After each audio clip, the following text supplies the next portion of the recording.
It is time to go down memory lane here at Aintree, ahead of the Randox Grand National. Phil Turner's alongside me, head of handicapping at Timeform. And Phil, let's go down memory lane. It's 2021. Let's look back at Nationals with one in the number and start in 1961. What was this place like compared to now back then? Probably barely recognisable. It was in a bit of a sorry state, not totally through the fault of the then owners, the Topham family. I mean, the Grand National, probably its heyday was, you could argue, was between the wars. The race was in a really sort of rich place. You're regularly getting 250,000 people here for the Grand National in that period. It's not a coincidence that Hollywood made a film about it. National Velvet came on the back of that period because you're regularly getting American runners there, and all the best horses were running in it. So it was in a really rich place then.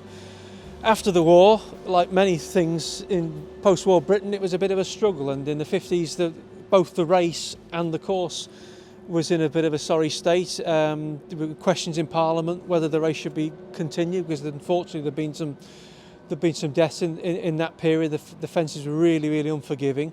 When we got to 1961, that was actually the first time they'd modified all the non-ditches. The takeoff side were made, and that was deemed to sort of big improvement on that stake. So they'd sorted the course part of it out. The actual sort of venue, it was falling to pieces a little bit. The stands were in need of big repair. They tried to sort of bolster funds by building a Grand Prix circuit here, which the track still runs around the track. And they go the other way round? So it goes the other way around to the Grand National. Shot past clockwise, here. yeah. And the finish, the sort of Sterling Moss beat Fangio here in a tight finish. Brilliant. In 56, I think it was. And it used to alternate with Silverstone. The British Grand Prix was run here for about 6-7 years. And that was really to raise funds, and it was packed again. And the only reason they lost it was because of the uncertainty of Aintree's future. And in the end, it was put up for sale in the mid-60s. And it was not the huge outcry you might have thought to save the race, because it was post-war Liverpool. There was a desperate need for housing, and lots of MPs were saying, we need houses, not horses, sort of thing. So it was like, it really was in threat. And that uncertainty hung over the race for about 20 years until Jockey Club bought it in the early 80s. And it's been said many times before, but Red Rum's part in saving the race cannot be understated. It really did save it. But in 1971, we hadn't quite got to that stage yet. So still, presumably then, this place was struggling. It was, yeah, it was. It was literally sort of pretty much every year, will this be the last national? That went on for Something quite now a while. when you look at the facilities and the course and the popularity of the race. When I first came here in 1980, you would not recognise the place compared to now. It's great the way it's sort of it's been spruced up. Just every facet of it is just completely different to what it was before. So it's good. And 61, as we're getting back to the race itself, part of the initiatives they were sort of doing to sort of raise the profile of it, we had the novelty of 2 Russian runners in the 1961 Grand National. They'd invited, at the height sort of the Cold War, they invited 3 horses made the 2,000-mile trip by train and boat. One of them unfortunately took ill when he got here. They were stabled over at Haydock, and really it was too much of a rush job. Whenever the American horses, probably that might have been the reason that they were keen to sort of have a go, because American horses had done well in this race. Battleship won the race in the mid-30s, and another champion American horse nearly won it in 1928. So, we want to show our dominance and bring over horses as well. But they did it sort of in a 2-week period. Because of the rules then, any international runner had to carry automatic top weight, so that stymied them from the start. Peter Bromley, actually the BBC radio commentator, he went over there on a sort of a fact-finding mission and took over a video of the 1960 National, which was the first televised National. And the Russians watching it said, "Have you sped the tape up?" Yeah, right. Really? They didn't realise what they were really in for. And the 2 horses who ended up running, unfortunately, one he was towards the rear of the field, he unseated at first Beeches. The chap remounted him, but he was miles behind, eventually pulled up at the water jump, and the other one got the first canal turn and unseated. And I don't think the Communist Party were all pleased that that was the outcome of it, and they were never to return, which was a shame. But it was certainly, it brought a lot of attention. It was such a novelty, and that kind of thing regularly happened. You'd have sort of like celebrity riders, and I think the Grand National in those days, it was often people viewed it a bit akin to sort of, I don't know, climbing Everest or swimming the Channel. People wanted to challenge themselves and have a go, and just getting round, and that sort of bought into it. So who won in 61? Oh, 61, it was a race where there was I think there were 6 Grand National winners took part in it. It was probably some sort of record. Not all of them had won the race at that stage. And victory went to a grey, Nicholas Silver, who was the first grey, I think, for 70 odd years to have won it. And I think Neptune Kalanji is the only one since who's done. So he was a popular winner in that regard. He was towards the bottom of the weights, that probably helped him. And he was trained by Fred Reimer, who of course went on to win 4 Grand Nationals. So he was a good winner, but he was weighted to win, if that makes sense, as opposed to being a notable one in some sort of high performance. On to 1971, an important winner with regards to the future of the race. Well, it was, in the sense that it was owned by Fred Pontin, who was a popular chap who used to run sort of holiday camps in this country, and I believe that's who Trevor Hemmings worked for, and I think that's his love of the race came from Specify's antics in winning. Look, the horses who were involved in the finish in 71, they weren't particularly great names, they won't go down in the history of the sport, but it was definitely one of the most exciting finishes in Grand National history. And in an era where the future of the race was in doubt, it played very well with the public. The once-a-year punters thought that's exciting, even though most of the principals were big prices. And most of the fancied runners were out of the race early, actually. I mean, Gay Tripp was the previous year's winner. He fell at the first, which just shows how tricky a fence that can be. Even the safest jumpers can go at it. The Laird, who'd been runner-up in the Gold Cup, he was one of the other fancy runners. He fell at the third, and there was a well-backed horse called Lord Jim. He was out of the race before I think at the 11th. So a lot of the fancied ones are gone, and it really was a race. If Betfair had been around in 1971, they would have been in-running carnage because there was a horse going well strongly in front at second beaches, and the jockey fell off sort of after the fence. The drop caught him out. An early leader was taken out of the canal turn, nearly ended up in the canal, but a loose horse took him out there. And John Buckingham had won the race on Foyne-Avon. He was on another 100 to 1 shot, Lime Burner. He was disputing second, still in with a chance from falling at the second last. This is sort of all going on. There was another horse who ended up finishing third called Asprey, and I think the jockey dropped the whip on him somewhere on the final circuit. So hard luck stories abounding. And the one who was in front jumping the last was a mare called Sandy Sprite, who probably should have won the race. She went lame, broke down on the run-in. She was still leading at the elbow, and she ended up four horses past the close home, and she ended up finishing 5th. And although mares have finished sort of closer in terms of finishing position, she's probably the closest mare's come to winning it since 51. I didn't know that. So she was very unlucky. And the winning horse, Specify, was given a great ride by Johnny Cook. He just kidded him into it. He just kept sort of sneaking him through gaps, and he sort of pushed him to win virtually late on the line. He sort of, without having to go really heavy on the whip with him, and he sort of just got on, beat Black Secret into second. It was an Irish horse who was ridden by Jim Draper, who was a young amateur then, who very shortly afterwards took over his ailing father's training operation. So this year, 40 years on, our big feature on Saturday on ITV is Aldeniti and Bob Champion. And when I interviewed Bob the other day, he said, people forget I rode other horses. But am I right in saying, didn't he have a ride? He did. In 71. It was an outsider. I think it was called Country Wedding, 50 to 1 shot. That was his first ride in the Grand National, and he'd done everything right. I don't think he'd eaten breakfast for a week because it was on 10 stone, and Bob always struggled with his weight. And he got down to the weight and really starved himself. And then he thought, right, I'm not going to be gung ho or daredevil. I'm going to sort of. In those days, the drop used to be much bigger on the inside. So I thought, right, I'll go towards the outside. And then he thought, who's the safest horse to follow down to the first? Last year's winner, Gay Tripp. And he tracked Gay Tripp all down the first, and poor old Country Wedding jumped the fence fine, and Gay Tripp was on the floor in front of her, and it brought down at the first. So all those dreams up and gone after 20 seconds. But 10 years later, I think it's not just the best racing story ever. This is one of the great sporting stories. It was, yeah. No, I mean, it was. It's sort of, I think we all sort of know people who've been touched by cancer, and it was a heartwarming story to come back, 40 years ago, being told that news must have been shattering for him, and to have come back as he did after the treatment he'd had was remarkable. And it was also the story with the horse as well, because he was stable jockey to Josh Gifford. He wasn't the only horse Josh Gifford had, a good horse he had. There was a horse called Kaibo, I know was a really top class hurdler who Bob Champion liked riding. Other horses like Approaching, Modesty Forbids, but I don't think it's poetic license when they say Aldeniti was his favourite. And when he was early in the sort of fight with cancer and he was not doing well, one of the few times he went to the racecourse was to see Aldeniti run, and that was when Aldeniti broke down.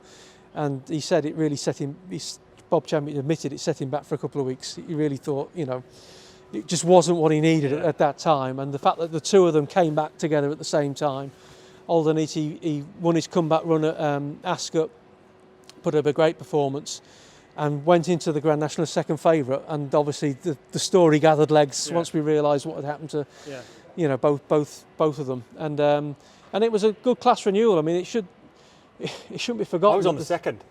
And I thought at the time the 54-year-old jockey had a shocker, but without realising, one, the story of Alderney, and two, that John Thorne was producing miracles. He probably did have a little bit of a shocker. I think it's sort of like, if social media had been around nowadays, he might have said, "You gave that a bit to do there, John," because he did come from a long way back. I think, unbelievable achievement. But at the same time, it was a known quantity. It was his horse. He'd always ridden him, and Spartan Missile, he was an outstanding hunter chaser. He was not a normal hunter chaser at all, and people have been waiting for this horse to run in the Grand National. In fact, he was due to run in 1980. They pulled him out because the ground was so bad that day. He was among the favourites for the 1980 race. It's not like it had come from nowhere. He nearly won a Whitbread in 78, and they ran him in races like the Grand Steeplechase to Parry, as well as following the conventional hunter chase route. So he'd lined up for the Cheltenham, finishing fourth in a really good Cheltenham Gold Cup renewal. So that's why he went off favourite. He'd always been a good horse, and it was a known quantity that this guy always rides him. So it's sort of, in fact, I think when he won the 78 Fox Hunters here, I think he lost his, I know he had an ungainly style, but I think he lost his irons completely from second beaches. So it was a remarkable performance to hang on and win that day. And the two other horses involved in the finish, Alderney and Royal Mail, they were class horses as well. They were second and third in the 79 National. So if you think to this year's renewal, that would be Annabelle Fly and Bristol de Mai. They're placed horses in the Gold Cup coming to the National. So for all the stories in around it, they were good horses as well, and it was a good quality renewal. And I mean, fair play to John Thorne. He was the first person who congratulated Bob Champion crossing the line, and that did show the sporting nature of it. You'll see it all again on Saturday, and Bruff Scott narrating it, because Bruff Scott went to see Bob Champion, which says it all in hospital, and basically said he thought he was saying goodbye that day. So to come back and win a national, I think it was, and it should just big up to the other connections, because when he came back, it was a struggle to begin with, and a lot of the owners were saying, well, we want another, how racing goes, we want another jockey on it. And Josh Gifford and Alderney's owners, the Imbiricus family, they stayed steadfastly loyal to him, and they reaped the rewards. So my first national was 1990, and there used to be a party out of the Canal Turn. But in 91, I actually had enough money to come into the stands, and I stood, Phil, to your right there. Oh, well, we would have in an absolute throng. I was there as well. We didn't know it at the time, so we weren't far apart. And then, because I was on Seagram and jumping the last, I thought, he's run a big race, but it's all over. Yeah, well, I without sort of blowing our own trumpet, I backed Seagram as well. But I'm like you. At the same time, I was thinking we're seeing history here, because it did think we were going to see Garrison Savannah had won that year's Gold Cup, and there's only been two horses who've won both races, and there's only one horse who's won it both in the same year, and that was the great Golden Miller, who in 1934 he's the only horse who's won the Gold Cup and the National in the same year. And Garrison Savannah, for 95% of the race, looked like he was going to do exactly the same, and everything had gone like a dream for him. He jumped superbly, he was in a perfect position throughout, and I don't think anyone watching at the time thought, Mark Pitman's kicked for home too soon there. He'd basically done everything right, and for some reason it stopped on the run-in, and they would have been in running carnage, because, as I say, he would have been odds on, Seagram would have drifted, and not only did Seagram catch him, I mean, Nigel Hawke celebrated for the last 100 yards. He also came right in his near side, yeah, didn't he? Exactly. He came to see us on the stepping. Yeah, it was just incredible to watch. I don't really know, even to this day, why he emptied like he did, but it all tied into the fact that, of course, Mark Pitman was son of Richard Pitman. He had pretty much the same happen on Crispin Red Rum, in probably the most famous Grand National of all time. And apparently, I think Richard Pitman was obviously working for BBC in those days. Can you hear the song here? This is not for Everton fans. This is what an Evertonian wants to hear when he's talking about the Grand National, right? He was commentating for the BBC, obviously in his summarising role, and he'd actually got up to go and celebrate with Mark. And Bill Smith, who was in the commentary booth with him, just told him before he went to the door, said, "Hang on, it's changing." Right. Heartbreak for them. So, and I think, and to compound matters, Mark Pitman, he'd had a bad fall on Cheltenham Gold Cup day, and he'd had a real race against time to get back to ride it. So he's gone through all that, done everything right, and that then happens. But a memorable race, no doubt about it. So the last one we're going to do, Phil, is 2001. Again, not necessarily a race people remember for the right reasons, but a race Sir Anthony McCoy remembers. I remember interviewing in all the 2000 ahead of 2010 saying I'm never going to win this race, but he said his best chance was in 2001 where he was absolutely swinging on blowing wind. He was, yeah. I mean, I think we probably sort of got to take the race's purist heads off a little bit. I mean, it's the kind of race which does add to the national mystique. You know, Foyne-Avon's remembered because of what happened. I mean, the Void race, it was a chaos, but everyone remembers it, and people remember the bomb scare and the Monday National. And it all sort of tied into the fact when you have a race where only 2 finish without sort of having to be remounted, it was chaos. I mean, the backdrop was, of course, it was the foot and mouth year. We'd had no Cheltenham Festival, and there was just biblical rain on the morning of the Grand National. And I mean, I don't think they should have raced. I thought it was unraceable on the Mildmay course, let alone, it was probably even worse on the Mildmay course than the Grand National. But there was a real need for it to take place. It was important for the industry for it to take place. And there was carnage at the first canal turn. There was a riderless horse, Paddy's Return, who I'd actually backed, unseated at the third. He had the headgear on and probably was just, you know, wasn't aware. He was running into other runners. He got to the canal turn, thought, I'm not going to jump that.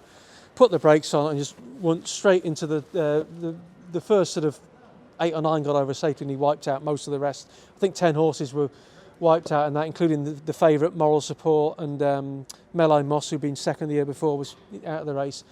But I think that might actually have been a godsend because it thinned the field out and it made them go a lot slower. I think if you'd had like a full field carrying on, I think it could have been even grimmer viewing because you'd have had exhausted horses having to refuse late on. And I think the fact it whittled down in number and they were going so slowly and could just hack round may have been a blessing in disguise. Yeah, I mean, the loose horses were going everywhere, and poor old Tony McCoy and Ruby Walsh, they'd done very well to avoid all that trouble, and they got wiped out of the big ditch going out on the second circuit, which left 3 horses. Beau, who Carl Llewellyn had lost the reins on, went at the next fence, then it was down to 2, and, you know, it went down in folklore. I think it was the slowest time ever.